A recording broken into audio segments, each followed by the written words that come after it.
So today is a summary overview of the Yoga Sutras.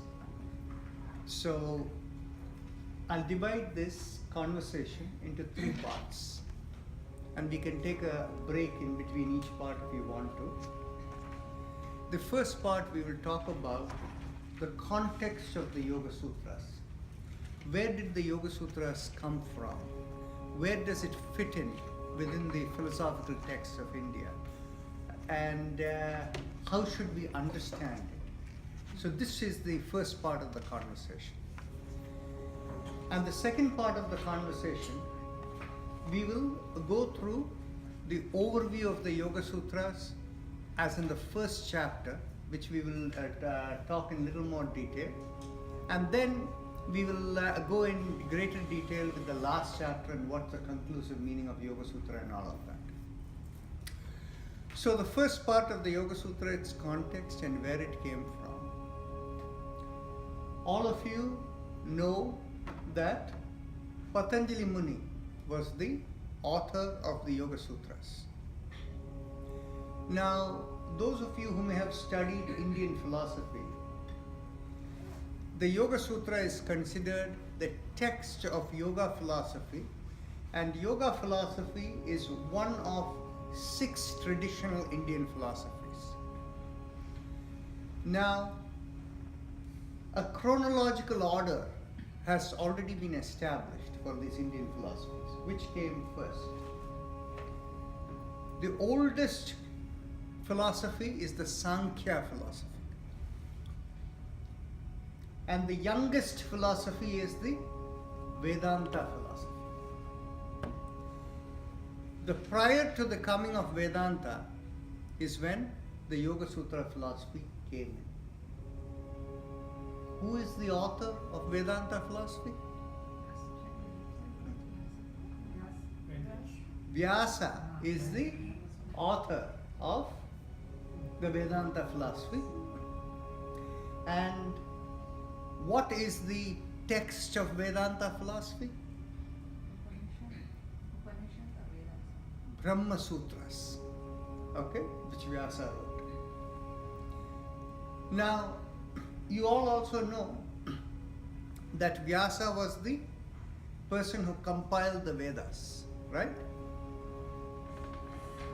Now, chronologically, we have already established that Patanjali's Yoga Sutra came before the Brahma Sutras that gives the Vedanta philosophy, right?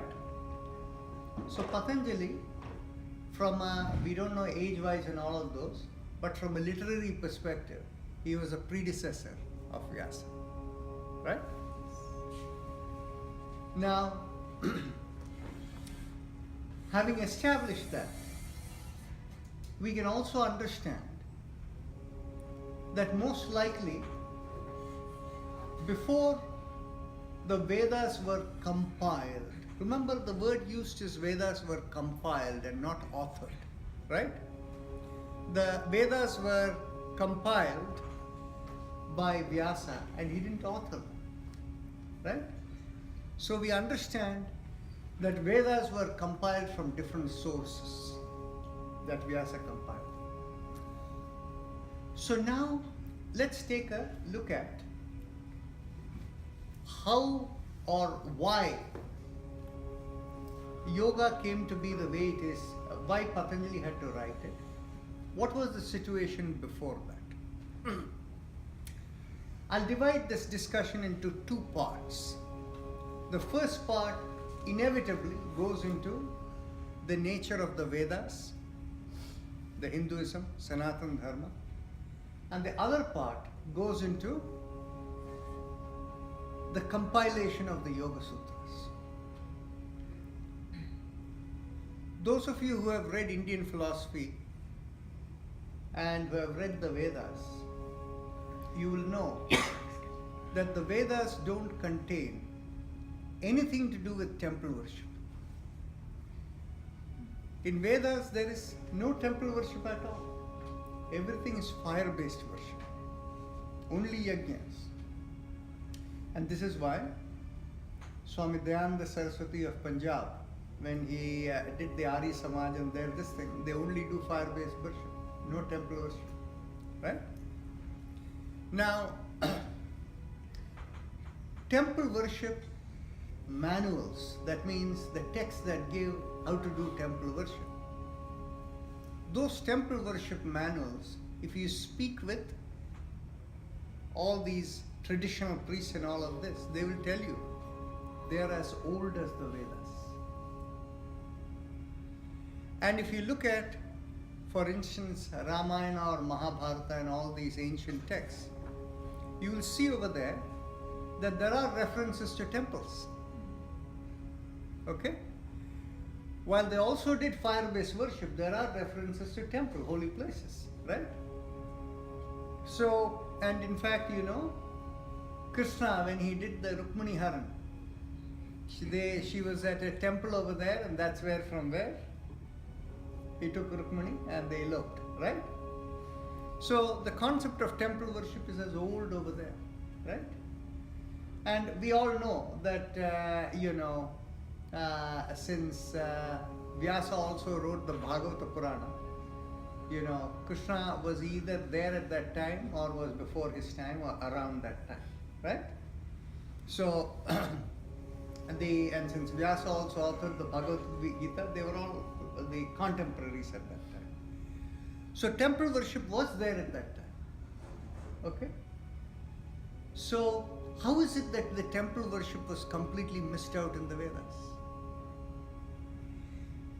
And if you look at temple worship, there are 33 forms of temple worship in India. Okay? They are all referred to as the 28 Shaiva Agamas, the 3 Vaishnava Agamas, and the 2 Tantras. This temple here has 2 Vaishnava Agamas present out of the 3. And this temple has 1 Tantra Agama also present in this. In the case of the Shaiva Agama, I think definitely there is at least 1 present. There may even be 2 present. Okay? So in this temple, so many different forms of worship. How do they do it? There are 14 priests in this temple. And among them, I know one priest is the one Vaishnava Agama, which is called Pancharatra. That is, over here you will see the shrine for Krishna is built in the tradition of the Krishna of Udupi. So that one, the Pancharatra tradition, is very different from the other Vaishnava tradition that you have over here, which is called the Vaikhanasa tradition. Okay, that is the Vaikhanasa Vaishnava Agama.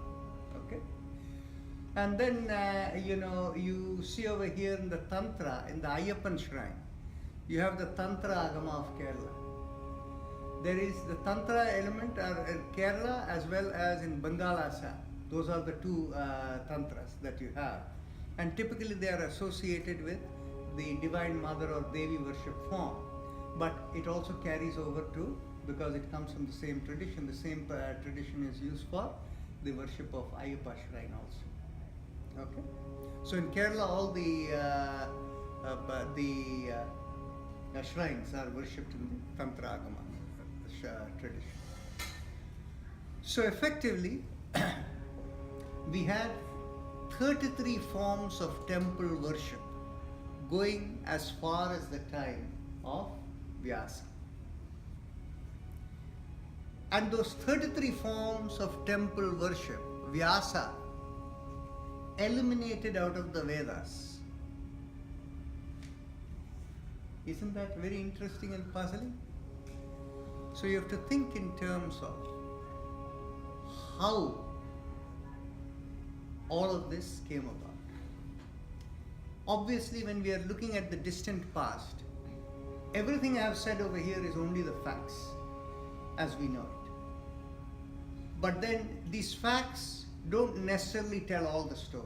We have to knit them together, and so the moment we knit them together, we are going to make educated guesses or conjectures, right?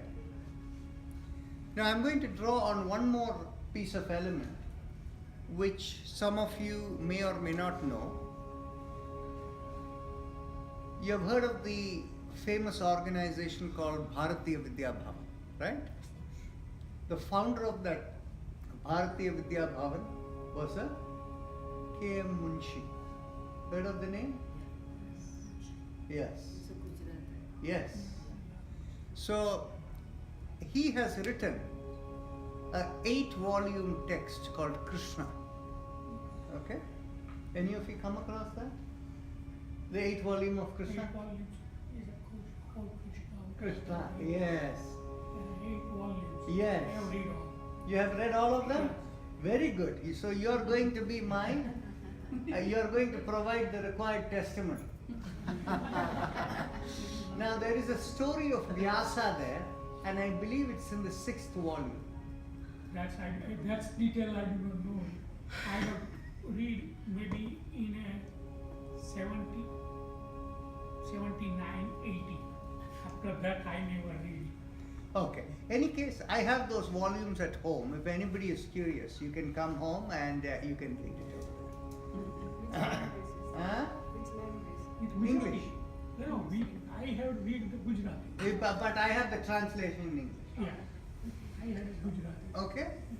So essentially he gives there the story of Vyasa. Now, many of you know that Vyasa was born from the out of wedlock relationship between the father of Vyasa, who was Parashara Muni, and this lady who was the daughter of the head of the fisherman clan, right? Yes, Matsyagandha. So, how did this come about? So we don't have people just coming and disturbing us. So,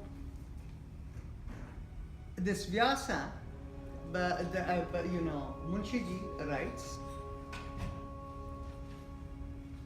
that Parashara Muni, who was part of the Saraswati Valley civilization. How many of you know about the Saraswati River? All of you know now that Saraswati was a real river. It doesn't exist today. And Underneath. no, we have to understand what happened to the river was there were 2 tectonic shifts, earthquake. In the first one, the river became smaller, and the second tectonic shift, it completely disappeared. The source of the Saraswati River comes from the Himalayan flow, and in Punjab, in a place called Shatrana, that was the place where the waters got disturbed, the land rose over there, and the waters of the Saraswati River were captured by the Indus River system as well as the Ganga River system through Yamuna River. Before that, Yamuna was a very small river. Okay? Now, you all know about, how Krishna got carried over Yamuna, right? If you go and see Yamuna now, it's very wide, right? It is, how much you would say? Probably like, much more. It is probably somewhere in the ballpark of like, 200 yards, I would say, right? Or more. And so the thing is, you see, in those days, apparently, Yamuna was only a small, very small river. Okay. And the 2 tectonic shifts lifted up.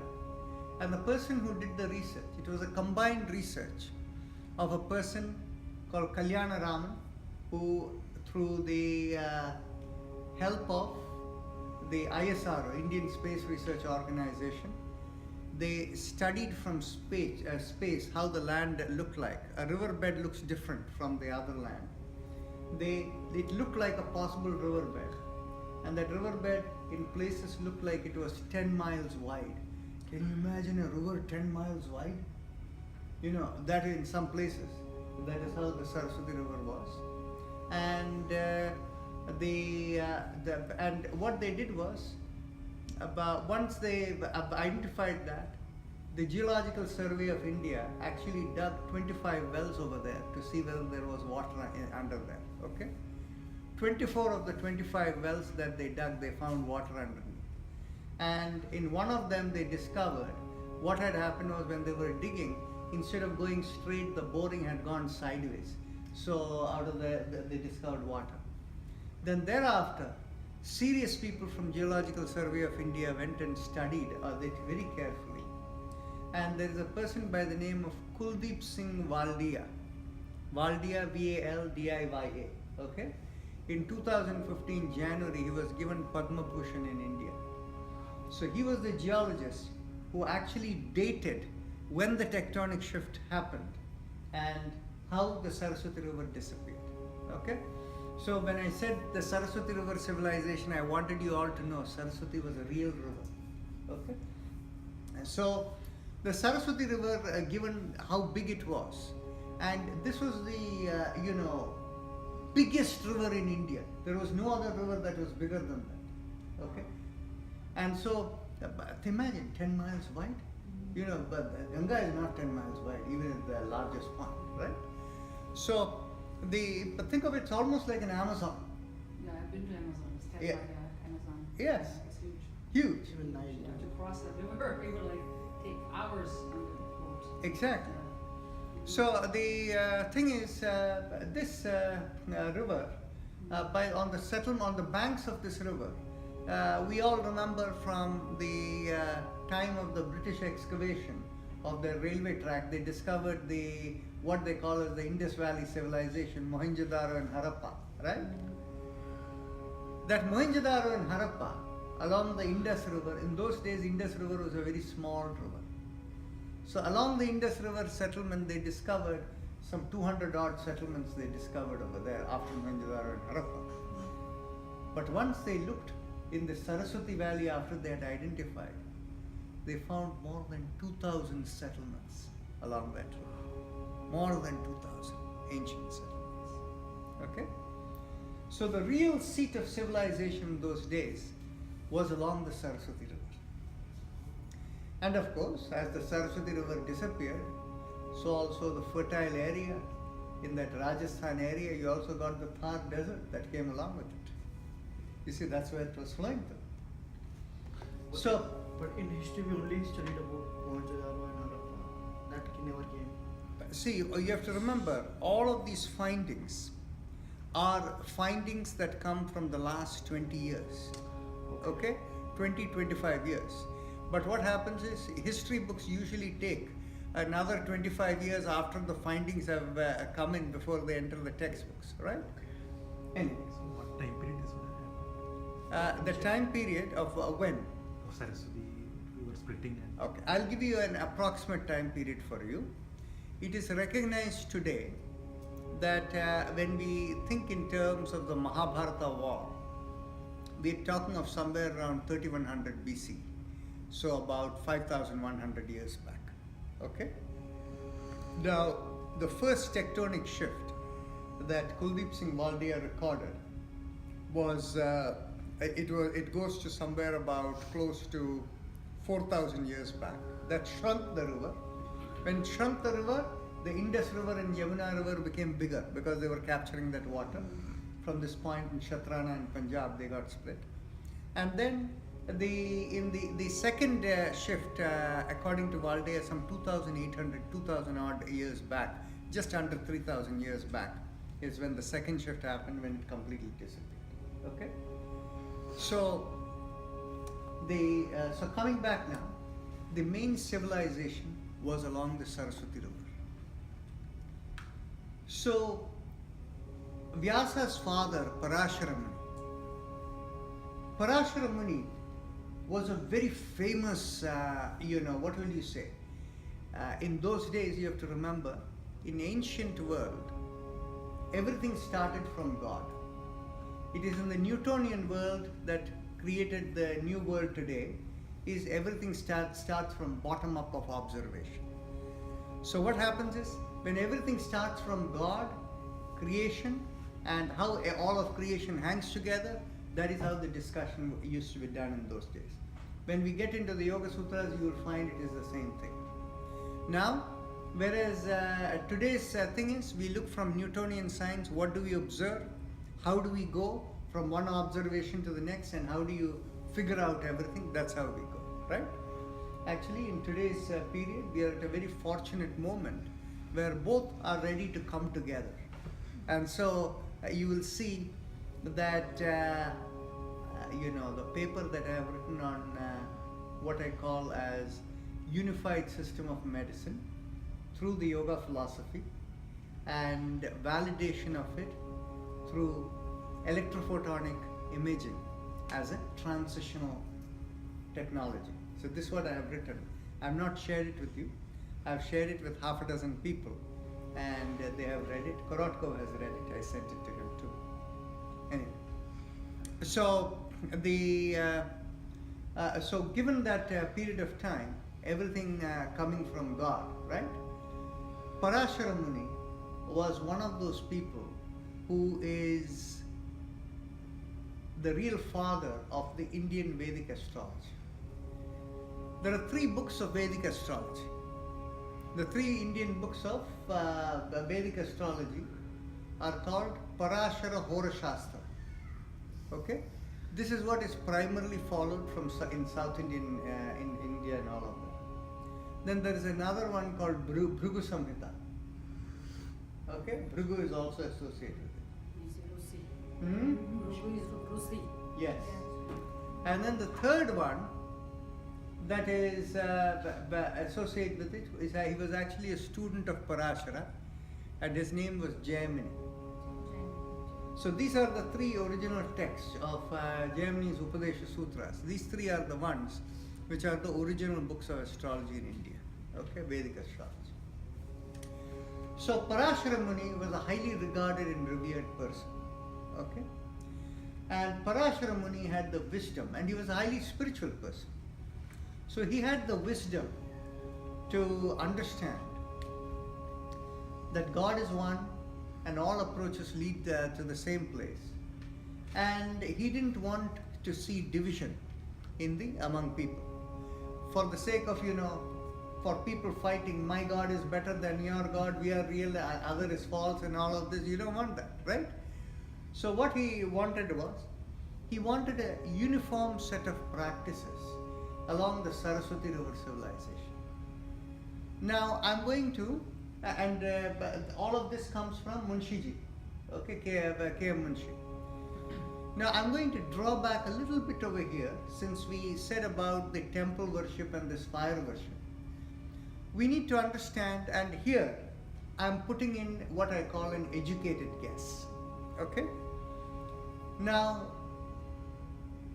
many of you know that the ancient religion of Persia was Zoroastrianism, right?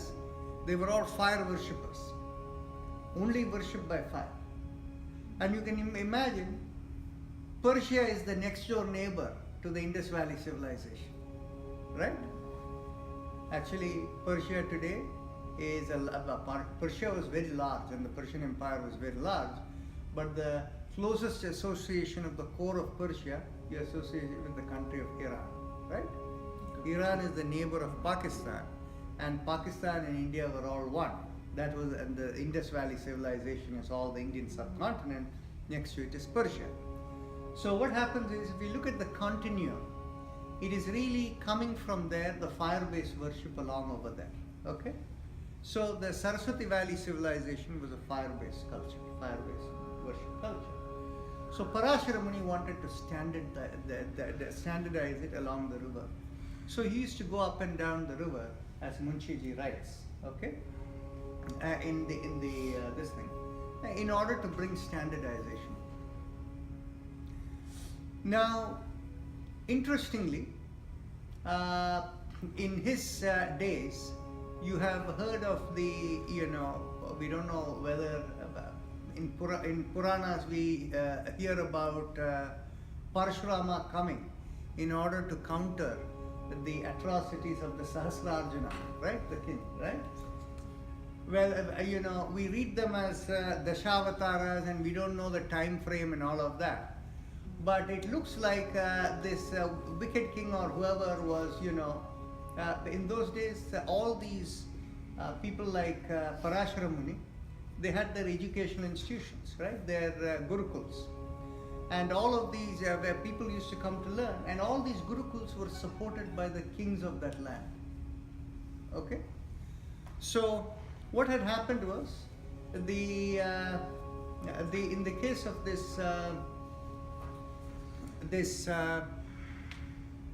that particular place, so apparently the Sahasrarjuna didn't want to, he was angry at Parashara or whatever, who else he was angry at, but he basically, his men came and destroyed the ashram. They beat up all the people, and apparently all of these people in those days, as part of the Indus Valley culture, they all used to eat fish. So the thing is, there was the fisherman community used to bring fish for the ashram. So the fishermen they all come there and they find the whole ashram has been beaten down and burnt, and the people who are all there have been beaten up, half of them dead, many of them lying there wounded at this thing, and they see this revered Parashara Muni over there with a broken leg and wounded and lying over there. So they had high regard for him. So what happened was they took him, the head of the fishermen, he took him home and he was nursed and brought him back to nursed him back to health. And what has, since with a broken bone, if it is going to take a little while to heal, right? So the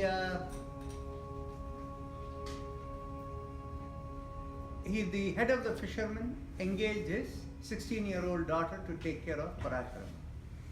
And this spiritual person, obviously, spiritual person with his good vibrations or whatever, there was some kind of attraction that happened over there, and out of which Parashara Muni, Vyasa was born from that union. So this is how we understand how all of this came together as Munshiji relates. Okay? So now what happens is you have to understand, where were all these temple worships? Temple worship must have been in the rest of the Indian subcontinent, right? So where Rukmini was, in Kamarup, that is Assam. So the Rukmini, the Haran from the temple and all of that took place in the Assam area, okay? And if you look at various other, we are talking of more towards the south side of India, whatever temples and all of these things, okay? So if we look at having looked at this, how the Vedas were compiled, our view is that, at least what it looks like is, the mission with which Parashara Muni started to bring unity in diversity, or to standardize the process over there, Vyasa took the next major big step, where what he did is he tried to bring unity in diversity. In other words, all the different religions that were in the entire subcontinent, he tried to bring them together. And how did that happen? Essentially, what it appears to be is, remember, he compiled the Vedas, okay? So here again, I'm going to make an educated guess, not something that is validated, okay? And the educated guess is essentially that what Vyasa, unlike all the other spiritualists and scholarly people in those days, Vyasa had a direct relationship with the kingdom of Hastinapur, because his mother went on to become the queen mother over there, right? And so, as a result of that, it is just my educated guess that he had more access to what we call in the modern days as research grants than the others would have had access to. And essentially it would have been a research project to gather all of the sacred texts that were there all around the subcontinent. And we would guess that the Sanskrit language was fairly nascent, maybe a couple of 100 years old or so. So these people went out. Phonetically, Sanskrit language can accommodate all sounds, right? And so they went to these different places, wrote them down, and they brought them all. And this how all of them were compiled. And of course, once the Sanskrit language was written, very few people realized this. Grammar came after the language, not before. But when people teach them, they try to teach grammar before the language, but they don't realize the baby has already started talking the language before any grammar was taught, right? So the thing is basically what had happened was, it appears like all of this Vedic knowledge, which was all over the different tribes and communities all over India, they were all be preserved as pearls of wisdom, because spiritual knowledge are pearls of wisdom, right? They were all preserved. In those days, no recording devices, nothing. So how do you preserve it? Simply by chanting and teaching your fellow people. That's how they maintained all of these things. So these were all kept in there. So the first time writing down of the Vedas appeared to have happened as part of Vyasa's collection. Okay? But again, it's all one text at a time, because it's not like you have printing presses to make multiple copies, right? One copy at a time. So we can understand now how Vyasa appears to have brought together 33 religions that were happening over there with one unified Sanatana Dharma. And in that one, what did he do? He established fire-based worship as the standard. He took the sacred literature of all the traditions and he divided them into the different Vedas and the different Brahmana, Samhita, Aranyaka and the Upanishads. And essentially, by referring to the Upanishads, he wrote the Brahma Sutras. Because the Brahma Sutras is direct reference. Without learning the Upanishads, you cannot fully understand the terse language of the Brahma Sutras, right? And that's how Vyasa created all of this. However, he also did something. He didn't want to offend any of these, temple worshippers. Okay. So what did he do? As part of all of this, he wrote the 18 Mahapuranas and the 18 Upapuranas. And if you look at all the observances that are done today, whether it is Shivratri or whether it is, all the different observations you do, you'll for all the vrats that are there, the Satyanarayan vrat, this vrat, all of these vrats are there in some of these Puranas or the other. Alright? So, this is how this he integrated. He kept the Puranas over there also. But one thing he did not do was, he did not give a place for the Agamas. Because if you give a place for the Agamas, then that creates a place for division, right? So he kept Vedas and the fire worship as the core. And then he ended up keeping the Puranas as something that is acceptable. But the Agamas stayed outside the structure because they were the temple worship manuals of the 33 old religions that were there in India, right? And so what you can understand is, you have always heard of the number 33, and those of you who chant the Chamaka, the Namaka and the Chamaka of the Shiva worship, right? The Rudra worship. In the Rudram, what do? In the end, when they chant the Chamaka, they refer to the blessings of the 33 forms. The last part refers to the 33. Okay, you're getting the blessings of all the 33. So essentially the number 33 got, anytime people get into religious fervor, they'll spin their own story. Quickly 33 became 33,000, 33 million, 33 crores, and all of these devatas and all of this you have heard of, right? So the thing is, you see, it's spun out of control, right? Anyway, so the why am I referring to all of these things connected with yoga? The point I want to make is yoga, the Yoga Sutras, is a predecessor of the Brahma Sutras and of Vyasa. And during that time, 33 religions did coexist in India. And if you look at the 33 religions together, we all understand religion is the vessel for spirituality. However, religion is not spirituality. Religion can be in the vessel for spirituality, but religion is not spirituality, right? So, the yogic practices developed within these 33 vessels, these 33 religions that were present at this time.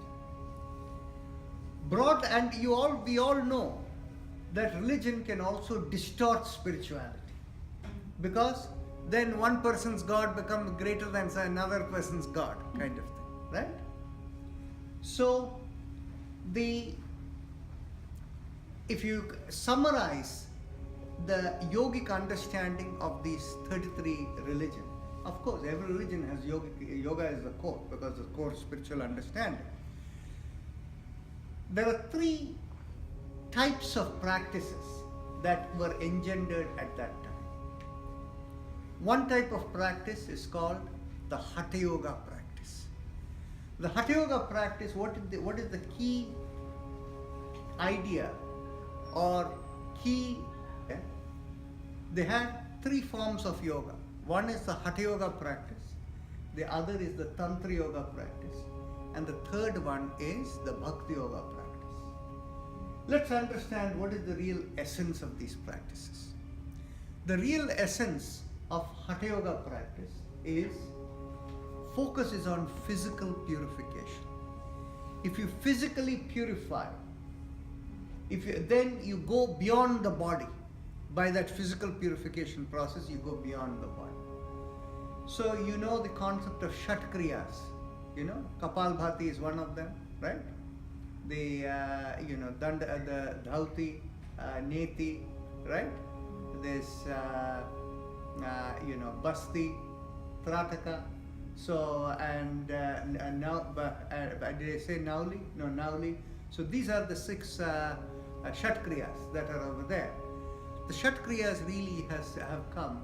The Hatha Yoga tradition the Shat Kriyas are meant to cleanse the system, right? The physical system. These have really come from the Hatha Yoga tradition. And the Hatha Yoga tradition is closely associated with the Shaiva tradition, the Shiva worship tradition. Tantra Yoga, remember what happens. Anytime it comes from a religious standpoint, they will also have attachments to it that are more religious rather than spiritual, right? In the Hatha Yoga tradition, the focus on cleansing the body goes to a degree where the body is given a lot of, what will you say, discomfort and pain. Huh? And this kind of understanding of it was completely unnecessary. Okay? Because you don't need to give the body any pain in order to purify the body, right? But that became one of the aspects of Hatha Yoga. In the Tantra Yoga tradition, the process is with respect to controlling vibrations. So, if you can, all of existence is vibration. If you can connect into the right vibration, then what happens? You can access, by the way, vibration is essentially electromagnetic waves. So, then you are able to communicate with things beyond, right? So what happens is, the nature of spiritual existence is we are not this physical body at all. being able to communicate beyond. This aspect is what they were thinking about. So the Tantra Yoga focuses on managing vibration so that they can connect beyond the body. Why is that beyond the body very important? The word Tantra itself tells you. Tanu is the body. Tanu trayate iti tantraha. In other words, what goes beyond the body. So in Tantra Yoga, you connect beyond the body. So this became the focus. And what is the problem with Tantra Yoga? Just like in Hatha Yoga, the one problem that you have is they became too much physical process to the point of not understanding pain doesn't yield anything, right? So similarly, in the case of this Tantra Yoga, once you can connect into vibrations, what can you do? You can do many things. You see, I guess in this group, I don't know, some of our other people over here have experienced it, where what happens is they can get healed without even somebody touching. Some of you here, I don't know whether any of you might have experienced it. We normally don't do it over here, but in rare cases I have done it. Actually, one of our friends, Ashi, he had his spine was impacted in so many places where he was constantly living in pain. I'm talking of 10 years back, okay?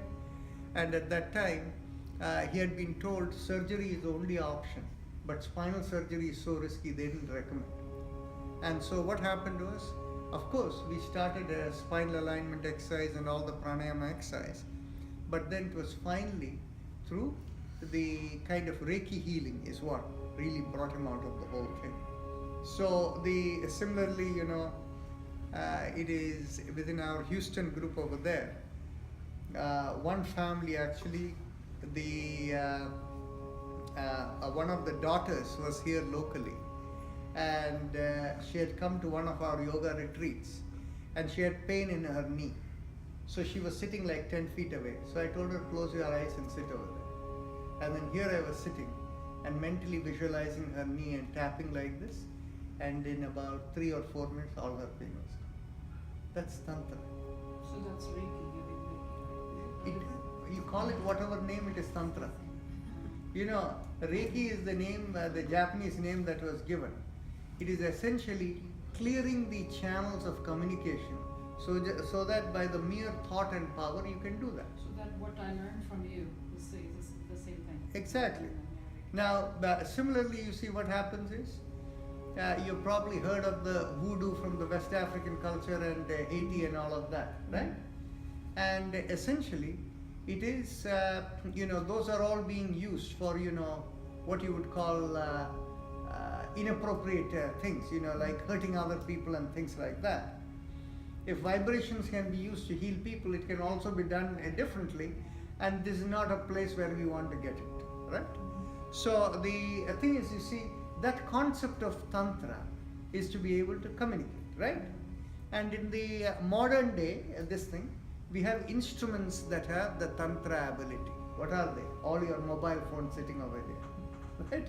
So the thing is, you see, so the thing is basically that is the nature of the Tantra element. If you can access anything in the entire cosmos by that connectivity, then what happens? Then you become a Durvasa.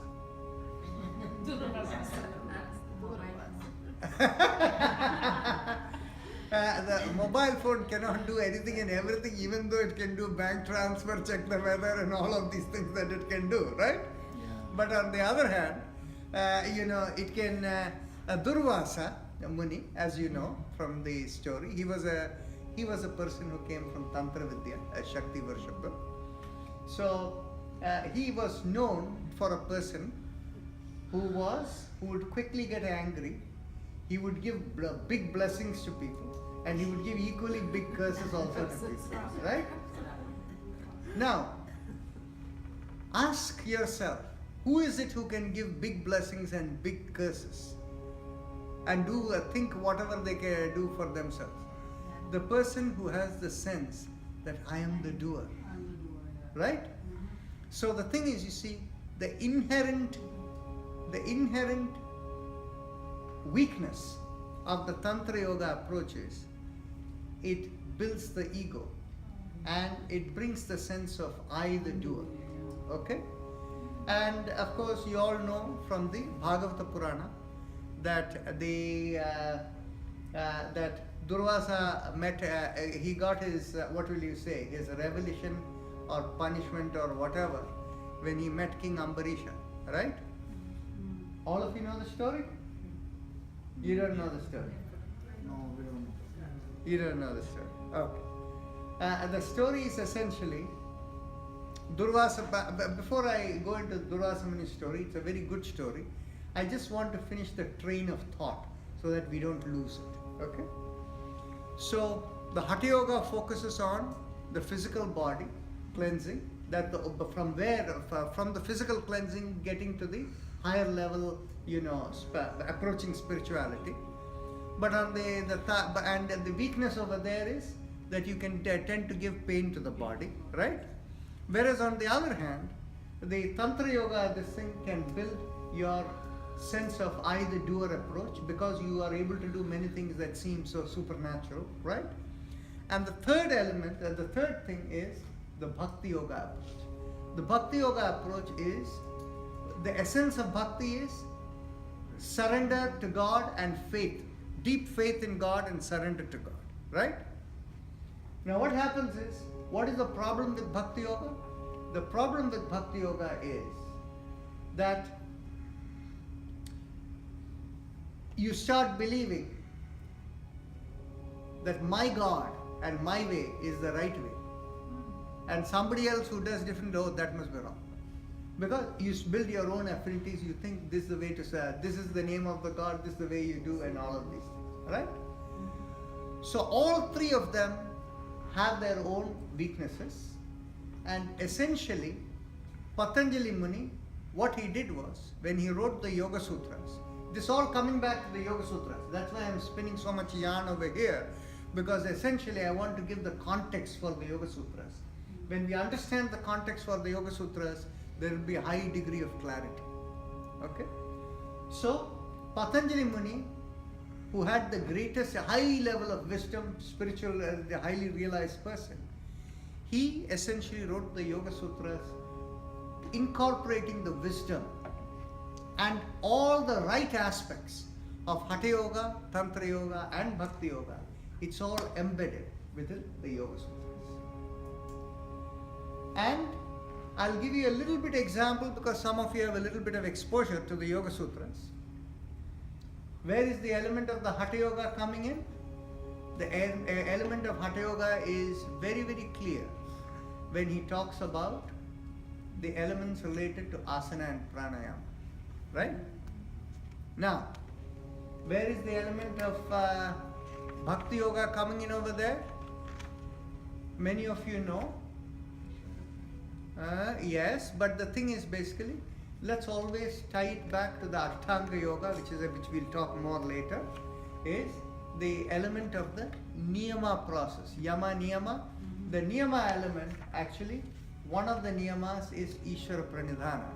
And actually in discussion of that, he makes the point, Ishvara Pranidhana, that is Bhakti Yoga, surrender to God, is what finally gives you Samadhi.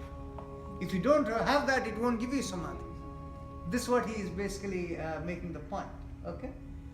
So this aspect is there very clearly, and of course Ishvara Pranidhana is there right from the first chapter. By that you can attain this thing. But specifically without that you will not reach higher stages of yogic experiences. Very clear. And the third element, the Tantra Yoga element, again, and the weakness of it, he clearly addresses. Where he addresses is essentially, by the way, the aspect of vibrations is the element where he is dealing with in the samyama process, right? So that is dharana, dhyana, samadhi, and all of those this thing. And essentially, this pratyahara elements is all about vibrations. Then he also fully understands the risk of I, the doer, and the ego coming on. And this is where in chapter 3 he explains this, that if that doership comes along, you will lose the highest experience of the highest, right? So the Yoga Sutra is essentially bringing together of the wisdom of 33 religions together, whose composite elements come in 3 little bags: the Hatha Yoga, Tantra Yoga, and the Bhakti Yoga. And when you take away all the filter of the 3 bags that you get out through the sieve of correct understanding of yoga, that's when you get Patanjali's Yoga Sutra. Okay? So that is why it is the essence and the distilled element of yoga. Okay? You said 33 religions. What are you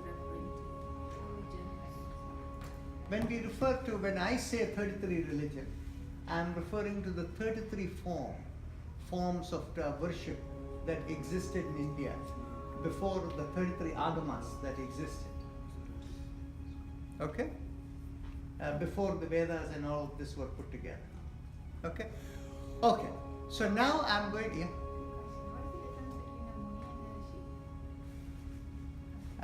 Say Rishi Muni. The thing is, you see, if we go into the root words, it'll give you some insights. Okay? Let's understand the word rishi. Okay? And let's understand the word muni. Okay? The rishi, the root word is rik or rita. The rita is the cosmic flow. When we get into the Yoga Sutra, I'll tell you more about it. Rita is the cosmic flow. Rik is your personal mantra or vibration that elevates your awareness. Your transmitter activates the electromagnetic waves, and they connect into the cosmic understanding, the cosmic waves, the cosmic knowledge. Okay, so that is when a person is able to connect into the cosmic knowledge, which is the Rita, through their Rik, they become a Rishi. So when you develop that cosmic awareness, you are able to connect into it, you become a Rishi. Okay? So what is the path to become a Rishi? Okay? Rishi is essentially comes from the Vedic language. Okay? I suspect, you see, you have to understand that India is a vast country with so much language used in different places. The language Rishi was part of the Vedic culture. And I think the word Muni did not come as much from the Vedic culture, one of the other cultures it must have come from. But essentially, a characteristic of a person who is of that nature is a person who is in that meditative state or whatever, is a person who is mauna, right? Not talking, this thing, okay? So the root word from that mauna, this thing, into that Muni state. Okay, so essentially for practical purposes, the way it is used, they are thought of as the same. Okay? Actually, I heard last that there was a meeting in Delhi as a curtain raiser meeting for the International Day of Yoga, and there was a person called Muniji who was also present over there, and well, whatever he did. Anyway, so coming back now to the story of Ambarisha that I'll tell you. So any questions? So essentially what I have done is in this segment, I have given you the view of the antecedents.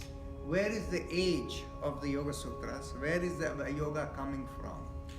The practices and all of that. So I've given you the context of yoga in its entirety, how it relates to the ancient Indian culture, how are the Vedas related to it, and how all of them coming together. So that's why I placed the context over there. Okay? So Are there any questions here before I go to the story? And after I complete the story, we'll finish this segment and you can take a break. Okay. So any other questions? No. So I'll tell you the story of Just a the. comment. The Yeah. Saraswati river going down. So actually, it's India heading against the Himalayas. That's the tectonic shift. Very good.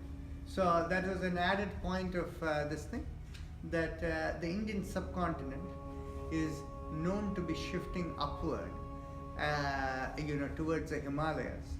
And our scientist over here is telling us that that was what caused the tectonic shift or whatever. I do not have the ability to know that. There was apparently some fault over there, and how that fault got affected. And so apparently this, have you read the work of Valdia? No, I'll look at it after you have. Okay. So anyway, so apparently that fault line over there. And in fact, what was very interesting is, many years ago, probably more than a decade ago, maybe some 10, 15 years ago or so, there was a earthquake there was a big disaster in this place called Bhuj in Gujarat. Yeah. Right? Yeah. And when that 2001. 2001, when that Bhuj earthquake happened, I have heard stories that in the Ahmedabad Gandhinagar area, there was water coming out of the ground in certain places, and they said Saraswati River is coming out. Okay, and so in that shaking up, that whatever happened. Anyway, so much for that. So now let's come back to the story of Ambarisha. Very interesting story. Is the story goes this King Ambarisha. By the way, all of this comes out of the Bhagavata Purana, and the Bhagavata Purana is that of the bhakti towards Vishnu and Krishna, right? Mahavishnu and Krishna. And so Mahavishnu, the concept of God from this thing. So again, you have to remember it's a bhakti literature. In a bhakti literature, they will create embellishments for their own form of God, right? So what we have to do is, when we look at the story of Ambarisha, purely from a yogic perspective, and remove all the religious elements away from it, then we will see a different element in it. Okay? So the story goes as follows. Here was this Ambarisha Muni. He was a great devotee of Mahavishnu. We can, if we remove Mahavishnu and say God, you can call it as God. Okay? Then we have taken the religious aspect out. And this person used to observe, from a religious perspective, the Ekadashi Vrata. Okay? Many of you know about this Ekadashi Vrata, right? That is on the 11th day of the lunar cycle. You observe, and many people hold a fast on that day, right? And then the next day, they are supposed to consume prasad. It is said, after the Ekadashi Tithi, when the Dwadashi Tithi comes, you have to consume prasad. That is how they say it, okay, after all of this. So from a more spiritual perspective, what will we say? That every fortnight, that is the day of meditation. So the day of meditation that is done, when you are doing meditation, you will not feel hungry. Okay? The concept of vrata from a yogic perspective is, when you are not hungry, if you are full in the stomach, you cannot meditate. And when you are meditating, you will not feel hungry either. So the concept of meditation, the one-pointed focus, is the concept of the vrata from our spiritual perspective. So this Ambarisha king was doing this thing. So what had happened was, after the Ekadashi had finished, the meditation had finished, and he was ready to partake of his meal. When he was ready to partake of his meal, then here comes this Durvasa Muni with his own entourage of like another 50 or 100 or 500 people who come along with him. And when they came, the king sees him, a holy person coming over here, so he tells him, "Oh, so happy to see you, Durvasa Muni. Please take a seat. We are serving meal. Join us." So Durvasa Muni says, "No, I'm not ready for it. I have to first have a bath before I eat." Okay? And so there is a river, probably not too far away from there. So they all decide to go to the river. And this kind of thing, if you're going to the river for a bath and coming, it doesn't take small amount of time. So time is going by, and the spiritual advisor of the king is saying, the Dwadasha Tithi has already come, and if you don't eat something now, you will lose the benefit of your vrata. So how do we understand it spiritually? Once you come out of meditation, you will feel hungry. And when you feel hungry, you should eat. If you don't feed when there is hunger, that will actually debilitate you, and even your spiritual connectivity will go down. Okay? And that is the reason the concept of vrata, when many people think it is kind of fasting and penance and things like that, that's not what it is. That is keeping the stomach empty so that you can meditate. And this is the reason you will find in the Indian culture, when you do any kind of vrata, on that day they don't eat the regular heavy food, but they will eat fruit and milk and things like that, right? The idea is you should not go hungry. Going hungry is not good for you when there is pangs of hunger. But then, if you are not hungry, you shouldn't eat either, right? That is the yogic rule. Okay. So in any case, now coming back to this thing, this man tells, the spiritual advisor tells the king, you have to consume some food, something. Then what happened is, the king says, how can I consume something without feeding our guest? And so the compromise that is made is that he will have some tulsi in water together, tulsi seeds or a leaf and all of them in water. He will drink water with that. So he had that, and if you understand it from our perspective today, we say that he consumed some electrolytes, right? So essentially to make sure the communication in the body is not affected. Because we are a communicating system. The electrolytes boost the communication inside the body.